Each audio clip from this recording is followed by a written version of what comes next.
मस के गिरैले ना पिया अइले ना।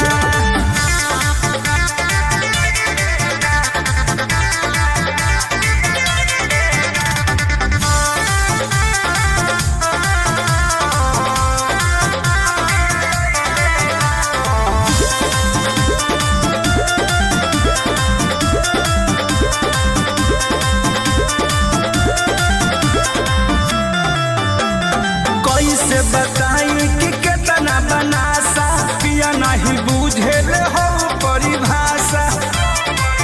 ए राजा हाँ कैसे बताई कि केतना बनासा पिया नहीं बुझेल हो परिभाषा। सारी रात दिया बाती जलत रहे वो बुझैले ना। सारी रात दिया बाती जलत रहे वो बुझैले ना। से जिया पर हाजिरी लगैले ना पिया अइले ना। रसदार मस के गिरैले ना पिया अइले ना।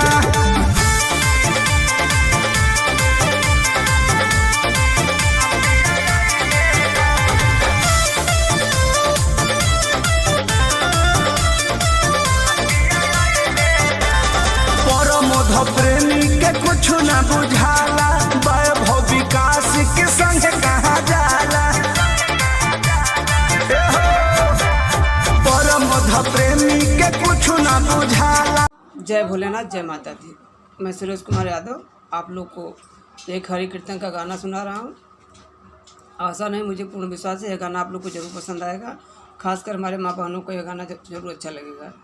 आप लोग यह गाना ज़रूर याद कर लीजिएगा, क्योंकि आप लोग के पूजा पाठ में, आरती में यह गाना ज़रूर अच्छा लगेगा। आप लोग की आवाज़ पतली है, इसलिए मुझसे अच्छा आप लोग यह गाना गा लेंगे।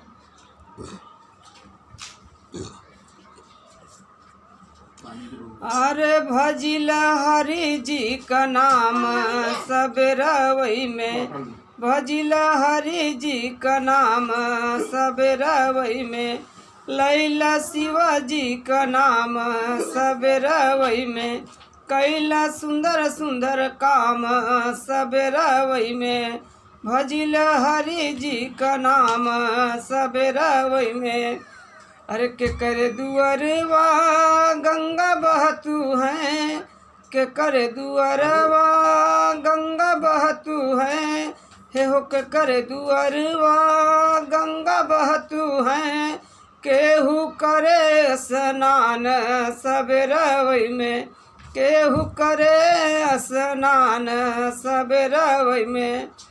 हरे राम दुअरवा गंगा बहतू है। राम दुअरवा गंगा बहतू है। हे हो राम दुअरवा गंगा बहतू है। सीता करई स्नान सब रवई में। सीता करई स्नान सब रवई में। भजिल हरि जी का नाम सब रवई में। लैला सुंदर सुंदर नाम सब रवई में। के करे दुअरवा गैया चरतू है। के करे दुअरवा गैया चरतू है। हे हो के करे दुअरवा गैया चरतू है। केहू करे गौदान सब रवई में।